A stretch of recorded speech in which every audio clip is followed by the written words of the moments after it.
Good afternoon, everyone. Just 1 minute warning for the next presentation. I'll bring my water bottle. Oh, it's supposed to be going to the table? No connected thing. No, I guess not. I'm glad my pants are long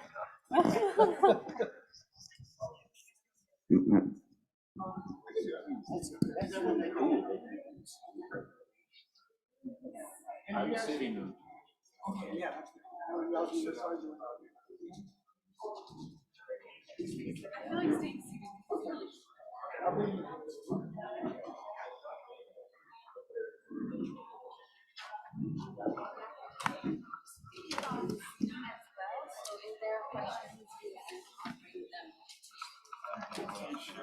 Oh, good. Thank you. Oh, better turn it on. You're gonna do it. Okay. I'll try not to say anything under my breath. Good idea. Okay, thank you all for coming here and joining us at this late hour on such a beautiful day. We hope our session is as engaging and informative as your dedication to be here at this late hour on such a nice day. So I'd like to get a start, just give you the highlight of our agenda. We'll do some quick introductions of the panel. And then we'll turn and ask our panelists a few questions, and then midway through stop and give y'all a chance to ask them some questions and hopefully engage in a conversation and dialogue with you all about low and zero emission buses. And then we'll wrap up with a few closing slides and aim to get y'all out of here before 5:45 p.m. So on our panel today, we have honored to have Kate Lyman. She's a transportation planner with TriMet, the transit agency here in Portland. And she heads up the short and long range, short and medium term bus and rail planning and long range planning for future bus and rail network design. And then Tom Schwetz, who is from the Lane Transit District in the Eugene Springfield area. He's their head of planning and development since 2006. And prior to that, he worked at the Lane Council of Governments. And then on the end, we have Josh Proudfoot, who's the principal and owner of a firm that provides sustainability research to public agencies primarily about alternative future fuels.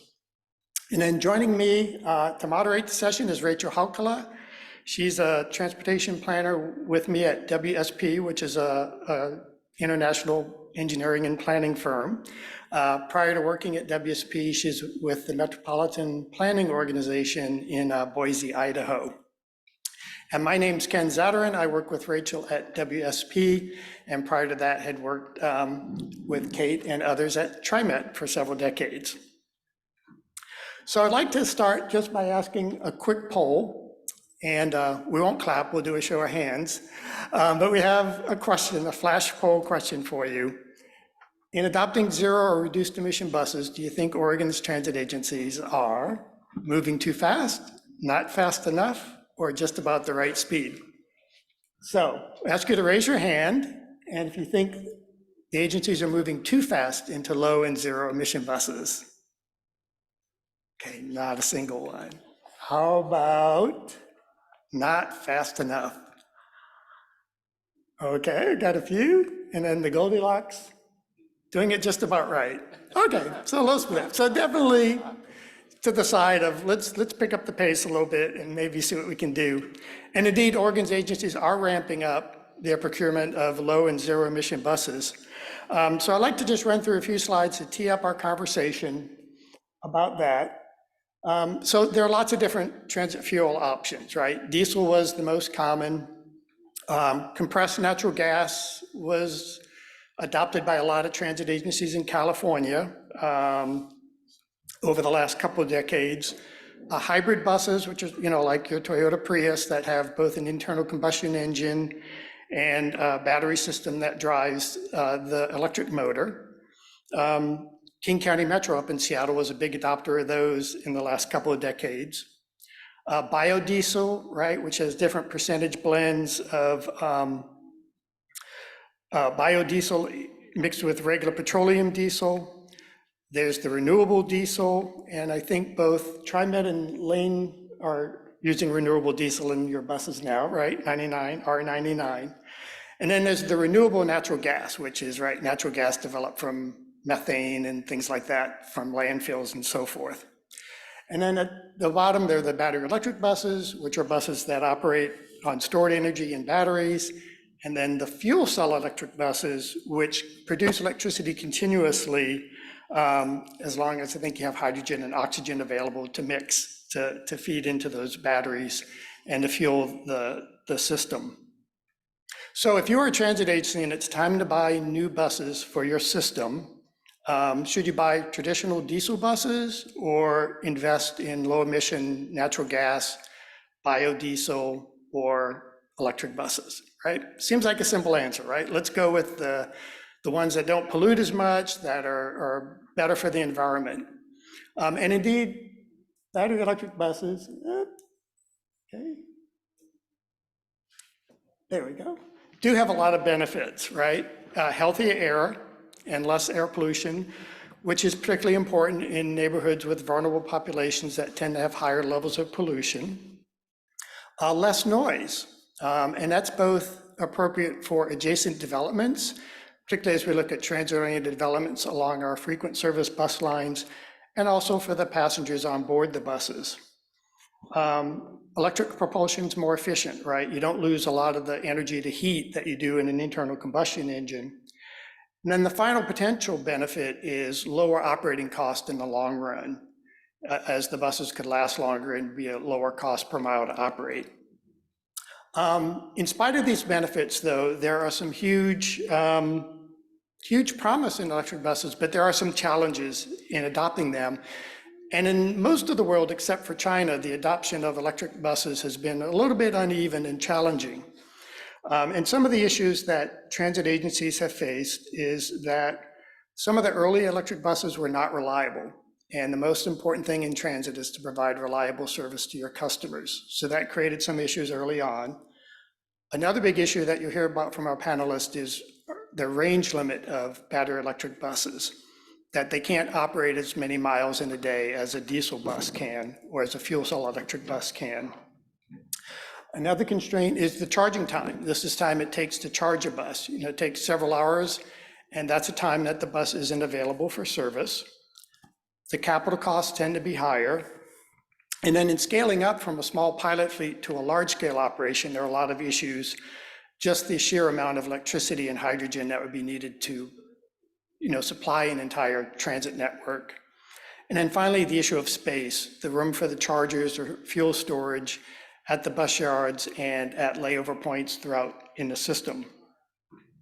So one key takeaway is that you don't want to divert money from service to provide battery electric or lower emission buses, because the best way to reduce emissions is to get more people on the bus. So one of the issues our agencies are grappling with is how do you balance that trade-off of the amount of service on the street with lower zero emission buses. So just one last slide to end. This is the zero emission beachhead graph from CalSTART, and it shows that transit buses are we're the first on the beach. And the idea is that if it can succeed for transit, which is probably one of the most difficult vehicles to convert to battery electric power, that all these other types of vehicles could then follow. So our intrepid transit agency representatives here today will tell us a little bit about their experience on that beachhead. And I'd like to start by just asking each of them to give us a brief presentation in response to the question about how has your agency been experiencing low emission buses, and what is your current status in terms of adopting those buses? So I'll start with Kate and give her the clicker. Thank you. Thanks, Ken. As Ken mentioned, my name is Kate Lyman. I'm the manager of service planning at TriMet, and I've had the pleasure of working on some of our planning efforts for our zero emissions bus transition for the past couple of years. So our general manager, Sam Dessou, was here yesterday in the opening session. So if you happen to catch his statements, you heard him say that our agency has committed to fully transitioning our fleet to a non-diesel propulsion source by the year 2040. We did this in 2018 when the TriMet Board of Directors adopted the non-diesel bus plan, which you can find on our website if you're interested. And since that time, we've been testing several different types of zero-emission buses. So I'll just briefly show you what those are. The first series of battery electric buses that we purchased were from a manufacturer called New Flyer. And this is a picture of the bus at a charger at Sunset Transit Center. These are considered short-range battery electric buses, which means that the idea behind them is that they charge multiple times in the middle of the day.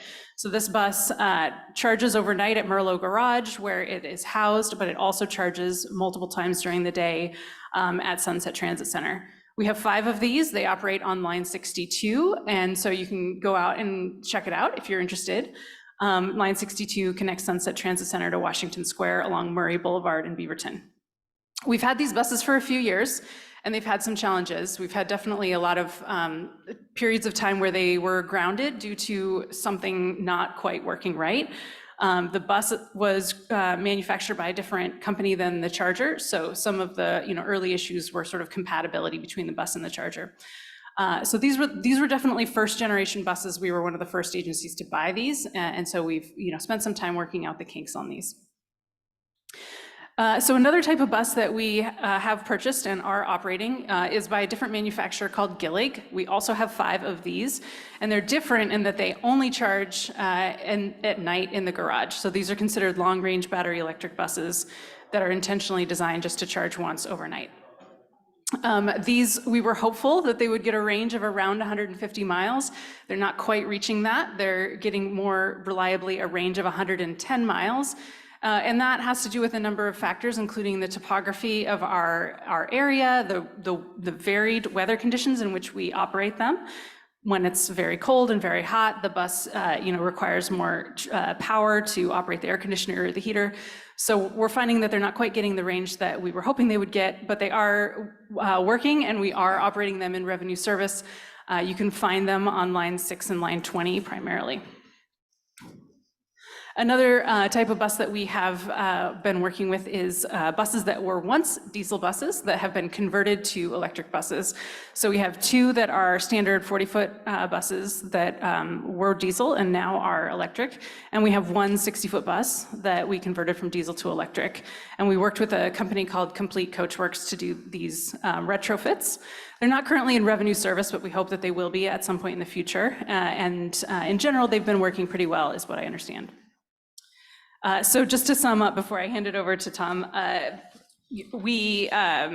our experience thus far has been a bit mixed with these buses. Some of them have been working well, others have not been working so great, but we are working towards our board's vision for TriMet of fully converting our fleet by the year 2040. Thanks, Kate. Tom Schwetz, I'm the Director of Mobility Planning and Policy at Lane Transit District. And I'm going to give, so I've been around for a while, so I'm going to give some context because I love context. To start with, back in 2007, the legislature passed legislation to set a goal to reduce greenhouse gas emissions by 75% by 2050. At that time, the notion of electric buses wasn't a thing. I mean, there was nothing being done at that time. And slowly over the years, we started looking, I want to say in 2016 or 2017, there were some manufacturers, BYD, New Flyer was starting to get into it. There's more now, more choice. But we, as kind of related to that legislative action, our board engaged in determining kind of what they wanted to do. And what they came up with was looking at so think about this as kind of broad policy goals. One is looking at fleet procurement and what we were going to do to reach a goal that would help us reduce greenhouse gas by way of our bus operations. And then the second thing was intergovernmental relations. And I want to, really focus on that, because it really does take more than just a transit district to make, to help us derive good ridership through good land use planning and whatnot. So there is a partnership involved. How we power the buses. We're going to work with our local utilities. And so there's a lot of intergovernmental relations that we need to think about in collaboration. And so based on that, they made a commitment to reduce greenhouse gas by taking steps to maximize public transportation ridership. That was the first thing that they said. But then also, I want to read the literal, support low carbon active transportation modes. I'm going to come back to that. And as quickly as possible, this is the language, reduce greenhouse gas emissions and consumption of fossil fuels from its fleet as quickly as possible in a financially and socially responsible manner. I'm going to focus on the socially responsible manner part of this in what I have to say. So again, we have a new CEO, general manager, Jameson Otten. You heard him yesterday if you were here. He asked a question, in fact, he asked it yesterday, but a question that he has all of us thinking about is, what does our community need us to be? And in the context of being more effective in contributing to the reduction of greenhouse gas through gaining ridership, we need to provide attractive service. So that's what he's looking for. And so in that context, what does our community need us to be? Probably not the proud owners of a large fleet of inefficient electric vehicles.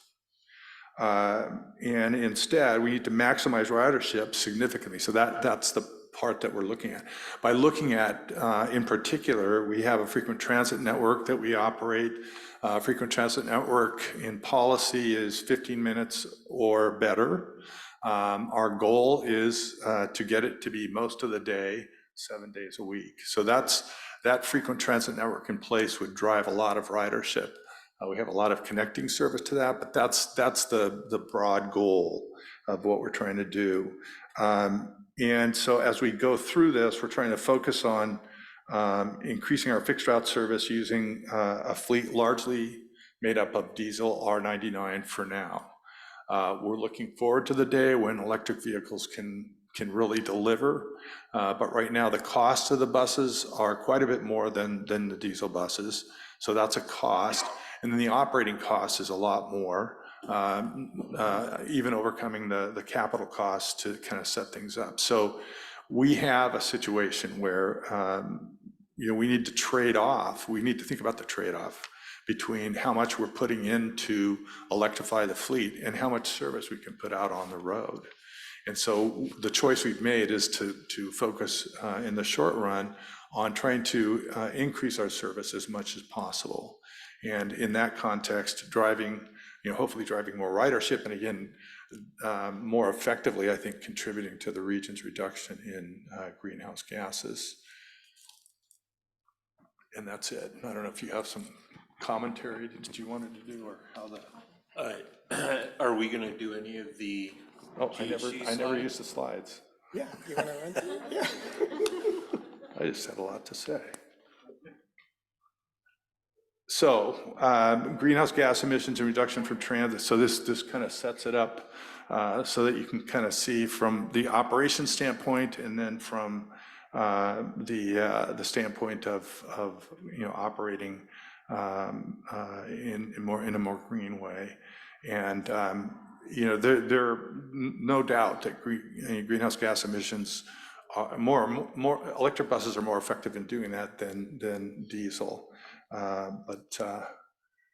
So here's kind of so we did some analysis again.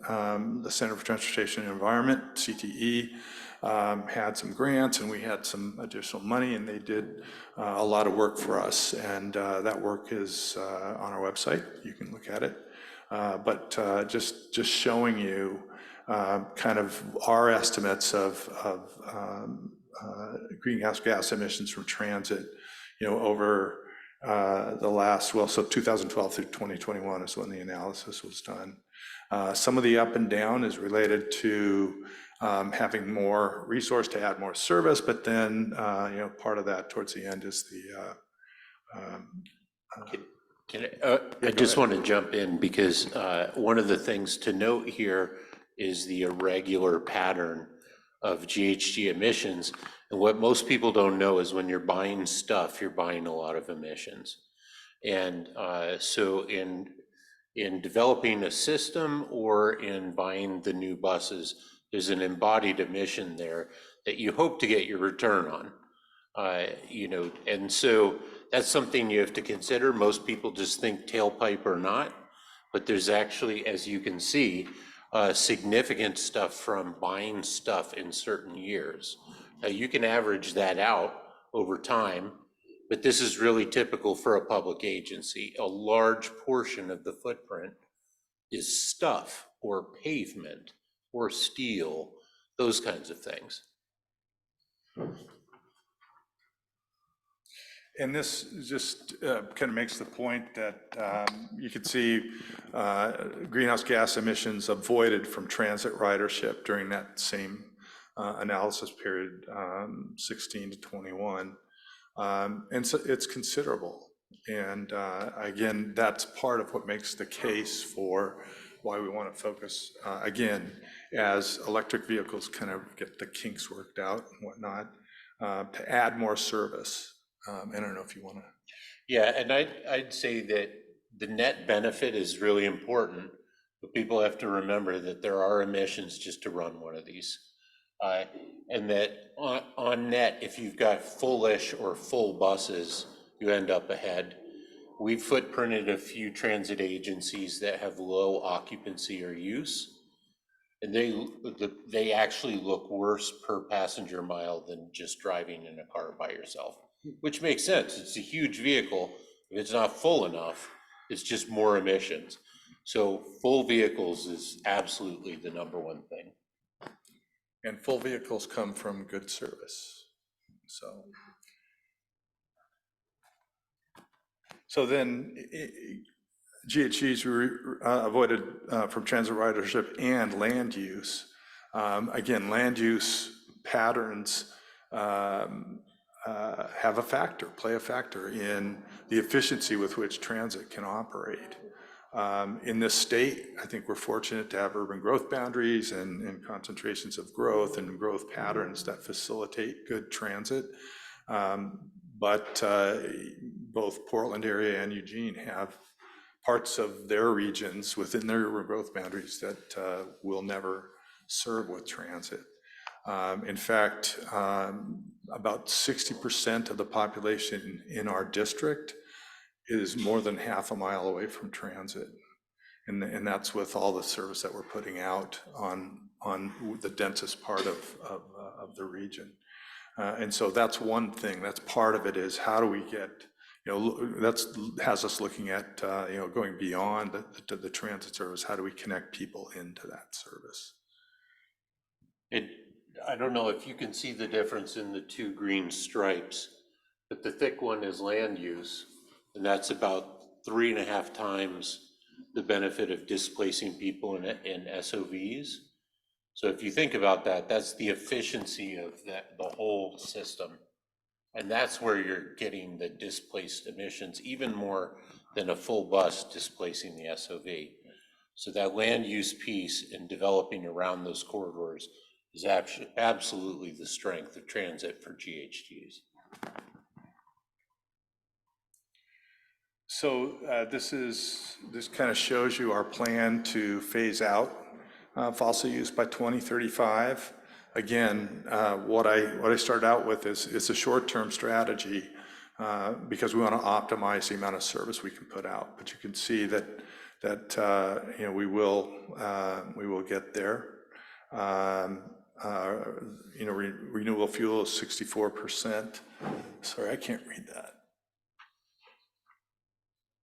Yeah, so this is making the point that renewable diesel is a better choice than regular diesel in that context. And again, Just a difference between biodiesel and renewable diesel. The feedstocks matter. Where you get that waste grease or the oil is a really big deal. But what's most important to operators is that when you put biodiesel in, even though it functions, the first time you do it, it strips the entire engine of black buildup. And if you don't change your oil or your fuel filters, the whole thing will turn off and shut down. And so it's like, remember when people used to say, oh, recycled paper will jam the copiers because of the twigs and errant pieces of recycledness. It's the same kind of thing. If you don't manage that process, then you have a story about how it doesn't work. And then renewable diesel in particular, the difference is that it's run through what's called a cracking tower. So it's refined in the exact same way that regular diesel is. And so it's chemically identical. But people say because it's so pure that it outperforms, and fleet managers often say that their drivers prefer it over anything else because it's so pure and it doesn't gunk the oil, the fuel filters. And we've got a massive expansion in production in California, Oregon, and Washington that's being built up right now. So if we have to use diesel, renewable diesel from vegetative feedstocks that are at most in a 1-year life cycle, mostly oil crops, you know, harvested a year and they grow back every year, that's why they're lower carbon.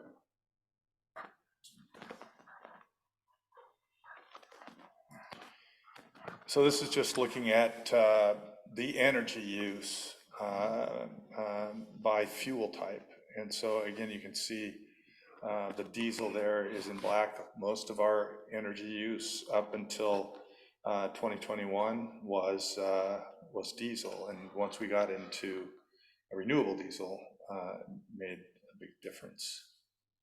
Nothing else there, okay. Supply chain emissions. This is the point I made earlier. You can see it's erratic based on capital projects. If you need to, you can average that out, but it's significant. People don't pay attention to it because it's not coming out of a tailpipe, but it's there. It's coming out somewhere. We call those imported emissions because they're not always produced right on the site where you use it. It's brought in from someplace, wherever it was produced, that's where the emissions are. There we go. Okay, so just a couple questions and we'll turn it to the audience for your questions. But could you all just tell us a little bit more about what your more immediate or near-term plans are for low and zero emission buses, say, over the next few years? Sure, I can start, that's okay. Yeah, so TriMet has 24 buses on the way. As Sam Dessou, our general manager, mentioned yesterday, these are also going to be long-range battery electric buses similar to the Gilligs I mentioned in my slide, although they will have a larger battery pack so that we are hopeful they'll have a much higher range. These are expected to start showing up this year, 2023, and then we will take the time that it needs to test them, and then we hope to put them in revenue service in 2024, and they will be housed at our Powell garage, so they will serve routes that are primarily on the east side. In addition to that, we're also building out charging infrastructure at Merlo Garage, which is on the west side, so that we can eventually build up our fleet on the west side as well as the east side. And as I indicated, we were fairly aggressive for our size, and just for scale, I think maybe we're 1/10 the size of, I'm not sure. But yeah, so we bought 7. The board was looking at 13 buses, and then we have 7 now on order.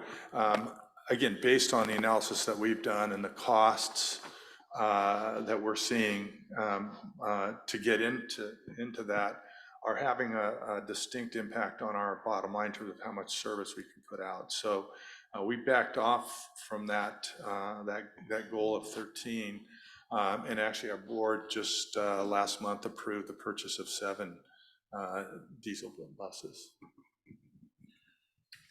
I would just say that for scale, I think you're somewhere around, what, 1.6, 1.7 million gallons of diesel a year, and you're somewhere around 12, 13 million a year?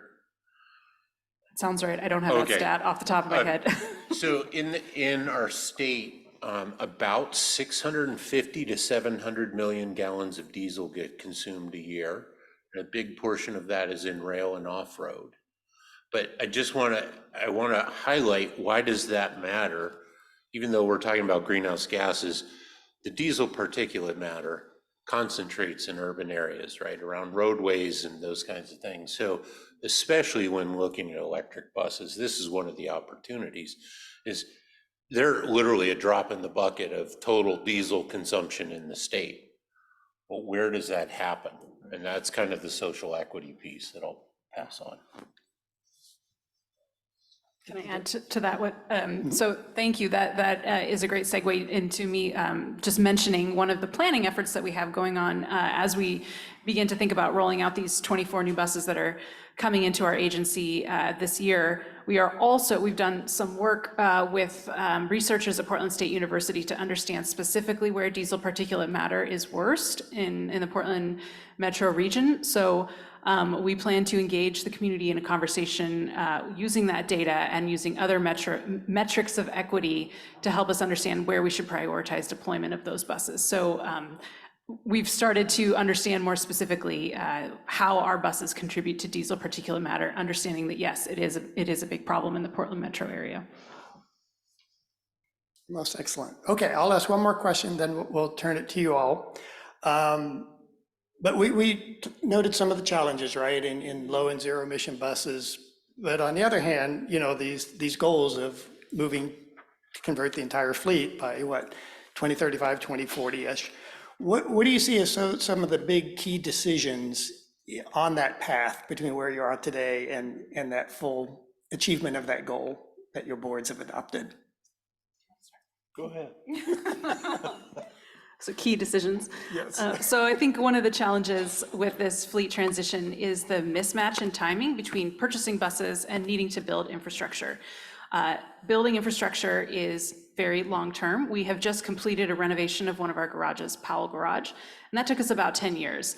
And so when we think about the scale at which we need to build infrastructure to fully transition our 700 bus fleet, it involves multiple very large capital projects. Those kinds of projects take years and years to plan, design, permit, and build. So if we sort of think ahead about when the decisions need to be made, it's pretty far in advance of when we would actually purchase the buses. So it's tricky to figure out how to make those decisions in a smart way as the technology is continually evolving.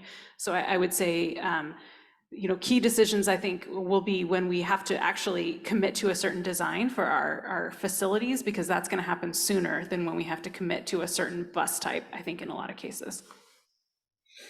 In the case of Lane Transit District, I think what we're looking at, again, we've made a decision for the time being to emphasize diesel buses as the primary fleet.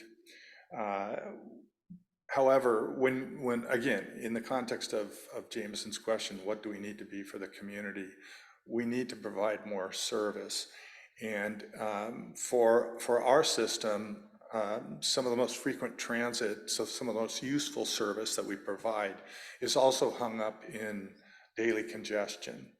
And so, you know, if you're riding one of our frequent transit buses, and you've been, say you've been riding it for 10 years, it's taking you probably 10 to 15 minutes longer than it did 10 years ago. That's the impact of congestion.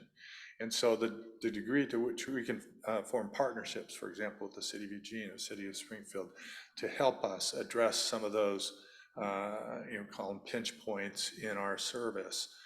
Whether it's, you know, we have a couple of well, actually we have several frequent routes that go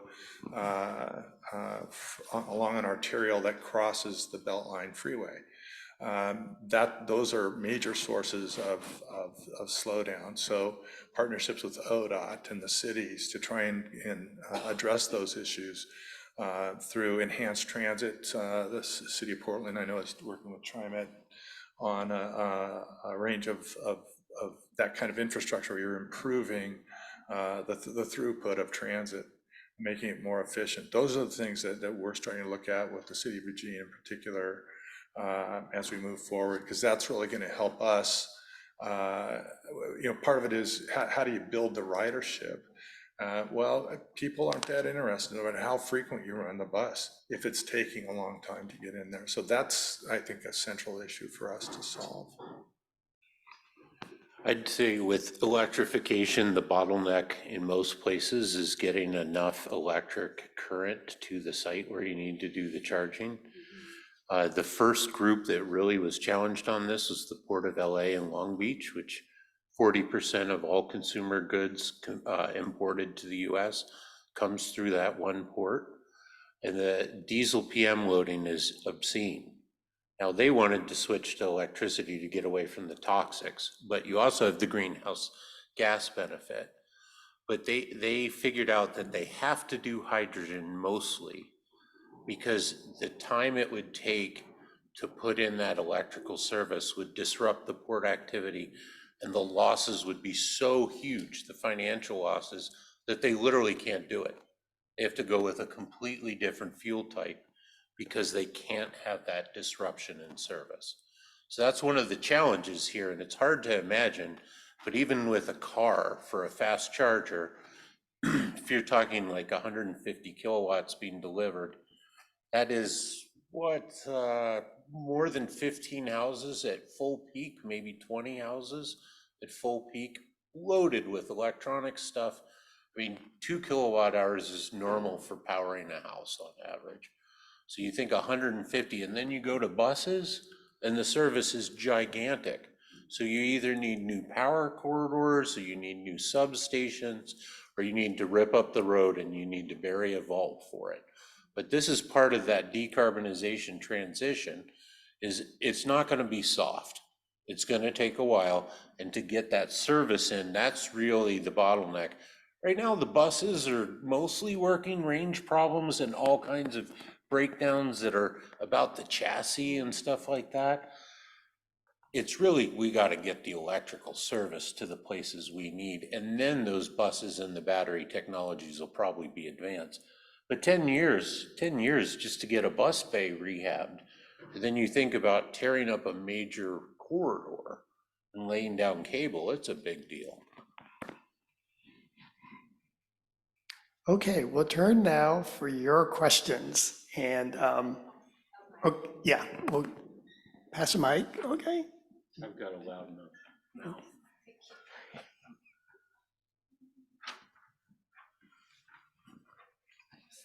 Hi, I had a question for Kate.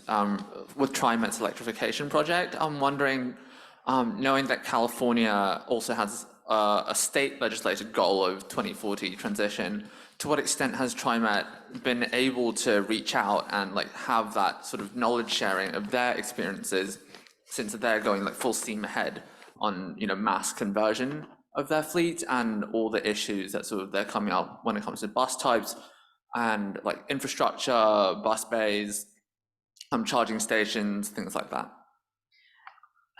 Yes, you're right. California has a mandate. We don't have a mandate in Oregon, as you know. So we are part of a technical group. I don't know if LTD is part of this too, the Zero-Emissions Bus Resource Alliance. So our agency belongs to this, and we regularly share information about how specific bus types are working, about different types of charging manufacturers and how well they are functioning. So I think the transit industry as a whole is very good at information sharing, and some of my colleagues within the agency are quite plugged in to a network of people throughout the US and Canada who are working with these technologies. Great. So I'm Ryan Phillips. I'm the climate specialist for ODOT's Public Transportation Division. And I have a question about this trade-off between procuring electric buses and maintaining or increasing levels of service. So on the one hand, I'm totally with you that in terms of reducing greenhouse gas emissions, increasing ridership is way more important than electrifying our bus system, right? Transit overall only contributes about 1% of all transportation emissions in the United States. So it's basically, it's not a thing that we have to worry about too much. And TRB says if we, doubled ridership, we would have 40 million metric tons of greenhouse gas emissions reductions or avoided emissions by 2030, versus 6 million from transit buses, right? So it's not even a comparison. So if there's a trade-off to be made, surely we should be advancing ridership rather than electrifying our infrastructure. But that assumes that that money comes from the same pot, right? So it either goes to capital expenses or to operations. Obviously, setting aside the bus purchases, of course, that for diesel, for operations, but that's not always the case. So 80% of all bus purchases in the United States come from federal grants, right? And those can only be used for capital purchases. So it's not really a trade-off for operations. And on the other hand, currently with the bipartisan infrastructure law, there's an extra $5.5 billion going through the 53039 programs over the next 3 years now, right? So we're 2 years into that process. So I'm just wondering in terms of, so part of this is also just an opportunity of like, where's money available now? And there's money available now for low and no emission vehicles, right? $1.1 billion a year, or $1.4 billion this year is available. The deadline just passed, of course. So guys, I think part of it is I don't understand the procurement, I think, of large transit agencies versus smaller ones, since those applications don't come through us for federal grants. So I'm just wondering, like, can you just speak to this sort of this trade-off and why sort of procuring electric buses through the bus facilities or low and no emission program is something that's not part of the kind of mix in terms of electrifying? So I could start off and say a couple things. First of all, you were focused on the greenhouse gas reduction. Transit provides a much broader service. Think about the triple bottom line, not just one of those dimensions. And so in that context, it makes more sense to us to be able to put out more service for a variety of reasons, not just the greenhouse gas reduction. With respect to the capital costs trade-off, yeah, I mean, forever, since 1964, there has been capital grant support from the federal government, and 80% of that has been what the thing is. So whether we're doing electric or not, our cost in that context is the same. But part of it is, again, that the cost of the infrastructure to support that, the cost of the electricity, the operating cost of those buses is higher than our diesel buses. The capital cost of buying those buses is more expensive than the cost to buy the diesel buses. And so in the short run, in that, I hope I was clear, I mean, we're talking about the short run, we're gonna choose to put our resources into service, not buying buses that aren't ready for prime time, quite frankly. And speaking for a small agency, we can't afford to get into something that isn't gonna have the payoff that it's said it was gonna have. We can't afford that. And so that's what I'll say that, and there is a difference between small and large, I would guess, but certainly for us, that's why we're doing what we're doing. Yeah, I would say, we can apply to bus and bus facilities to buy 2 diesel buses for the same cost as buying 1 electric bus. They're essentially twice the cost. And so, yes, we definitely look towards every federal grant opportunity that we can. I think the biggest nut to crack is the infrastructure. We have 3 bus garages and 1 that we're currently building out. Each of our 3 existing bus garages, in order to fully accommodate a 200 to 300 bus fleet that's fully electric, is going to be upwards of a $200 million project. And there's not any funding source that we currently see that's big enough to accommodate that fleet transition. And those costs would essentially be zero if we kept operating our diesel buses. So it's not just the buses themselves, it's the infrastructure. And so if we get to a point as an agency where we're debating diverting general fund, what to do with our general fund dollars, there is a decision to be made between additional service and additional capital infrastructure, assuming that we can't get, of course, whatever support from the federal government we can get, we would want to get, of course. But I don't know that there's enough out there to fully fund an agency like TriMet's needs. I have a question and a comment. So the question is related to the context of the automobile all the companies transitioning to electric vehicles, and they're going that direction and they're not turning back because they're going to be tooled to build electric cars. And they're all committed to doing that. And that's happening, you know, in the next 5 years or so. So there's going to be a lot of demand for batteries and lithium. And I'm wondering if, the question is if that has been taken into account. And, you know, that's, I think, one of your bigger challenges. So the comment is, I'm Eric Fosgard. I'm with Tulips, the booth over here, and it's quite related to TriMet and light rail. And it's about gaining revenue by adding goods to the light rail system in conjunction with moving people. So I would love to talk to you afterwards. I'll just address lithium only because we're following this pretty well. I wouldn't say I'm a battery expert, but everybody's trying to get away from lithium. It's good for holding a charge, but it does poorly in hot and cold environments. And we're looking for something more available on planet Earth. And so there's huge bets being made on different battery chemistries. One of the things that I read that I thought was the most interesting was that Koch Industries, that has been behind oil refining forever, has invested in 30 separate battery chemistry companies, 30 separate. So they're hedging their bets, clearly. But what I'm hearing more and more is that sodium will be the main component of batteries, and that the US has the lion's share of sodium in available places, including Wyoming, et cetera.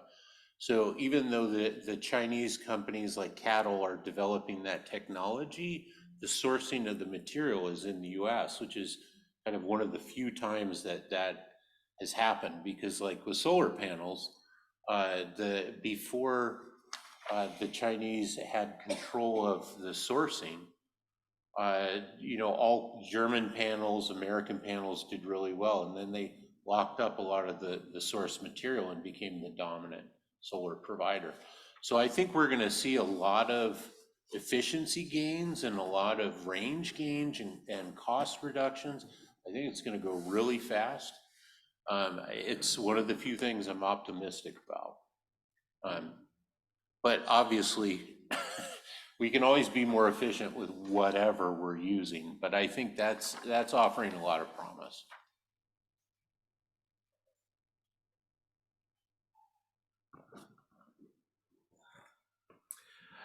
This is a question for Tom at LTD. So I think you mentioned you do have 11 electric buses on property. Right. And you kind of implied that you're having a little trouble with them. So I was just wanting to ask a little bit more about your experience about that, just some more detail. You know, do you know how many miles on average per day you're getting out of them? You know, are they long range? Are they short range? And then also part two is what kind of advocacy do you hear in your community around electric buses? You know, clearly the agency is taking a position of ramping up ridership, which is, you know, a perfectly reasonable position to take, but are you getting pushback from the community on that position? So to the first point, I can get you the specific numbers. I don't know, but off the top of what I've heard, I'm going to say it's like in the 160 miles, 170 miles we're getting versus, you know, more than twice that with the diesel. And that's part of our issue. The blocks don't fit, and we have to figure out how to redo things to make them fit. That's why we haven't used all the buses that we have. Are they short range? They're shorter range, yeah. And then the second question was about the advocates, yeah. Sure, I mean, it's Eugene. We have strong advocates for that. But I think part of it is that, you know, that's why we're thinking about how do we articulate this, because it's not, we were all in 4 years ago. And the experience that we're having is such that we're really having to make this trade-off. And we're choosing, again, what we think the community needs, which is more service. And again, that's a short term. We're watching the development of technologies that can help us do that. So, good question. I think everybody's excited about electrification, that is concerned about, or greenhouse gases and/or air toxics. I was talking to somebody earlier about how they constantly get conflated, but they are coexistent, right? So I usually hear more people concerned about the toxics. So it seems like getting diesel toxics out of certain routes is the equity driver plus service. But again, this is the moment where we have to capitalize the charging infrastructure, right? And so if each purchase is all that charging infrastructure plus the vehicle, then the traditional buying patterns are super burdened. So we have to figure out how we're going to develop that system externally to the bus budget, right? Because it's chicken or egg. You really can't. You can have the electric bus, but no charging, not helpful. So that's the thing that I think we're gonna find in heavy fleets is it's gonna work in some places where the service is, and in other places you're gonna fight like crazy. But what's different from EVs and personal vehicles is that charging at home is real, right? And so that's something that everybody can do, and it's a distributed network. But the concentration of the load is just so intense. So it's going to be interesting times. I think we're going to get after it, though, and I think by the time the electrical service is there, I think the buses will be there too.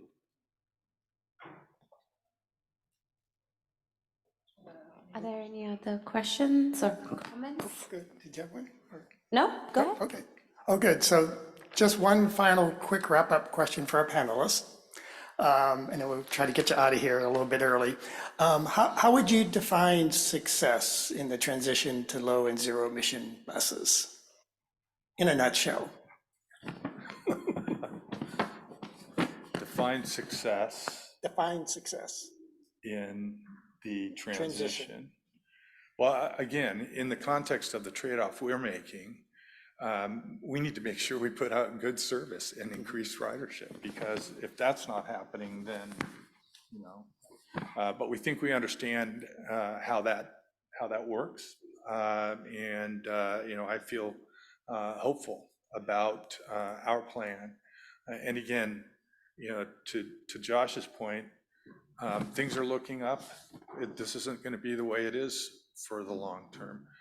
We want to move as aggressively as is reasonable, but we don't want to bump up against our ability to put good service out to the community.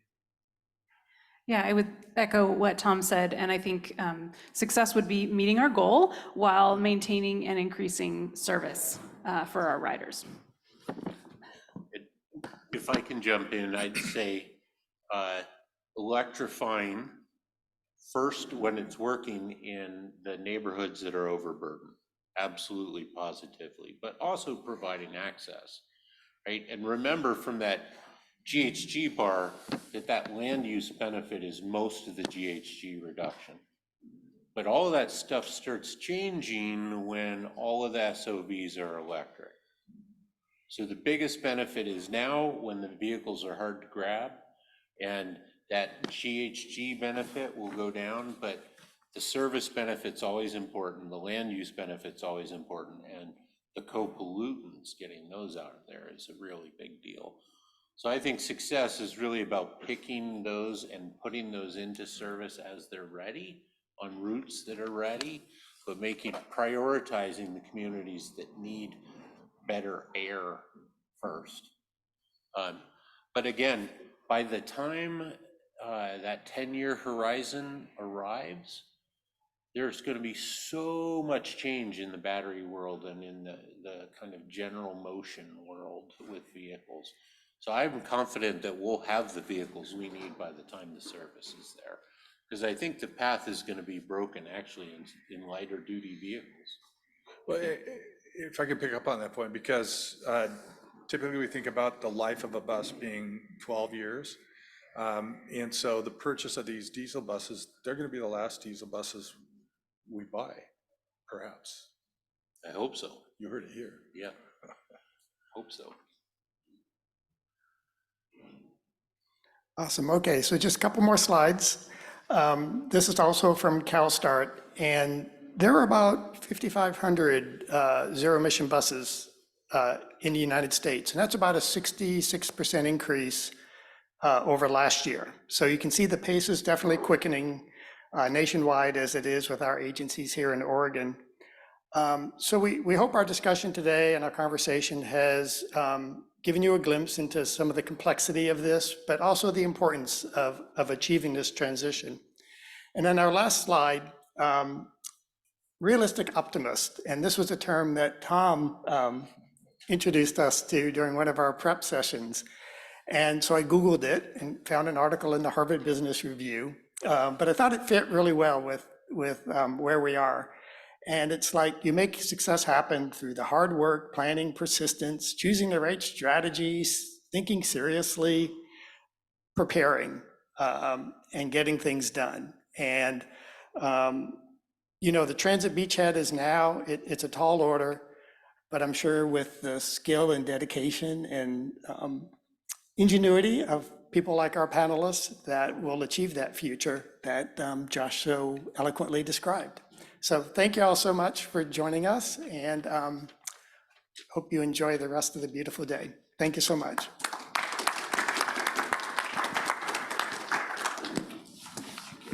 Hello. Oh, thank you, Rachel, Ken, Kate, Tom, and Josh. Thank you, everyone, for being here. A big thanks to our presenters today and to our 2023 sponsors. This evening's social event, the Move Into Action Pitch Fest, will be here at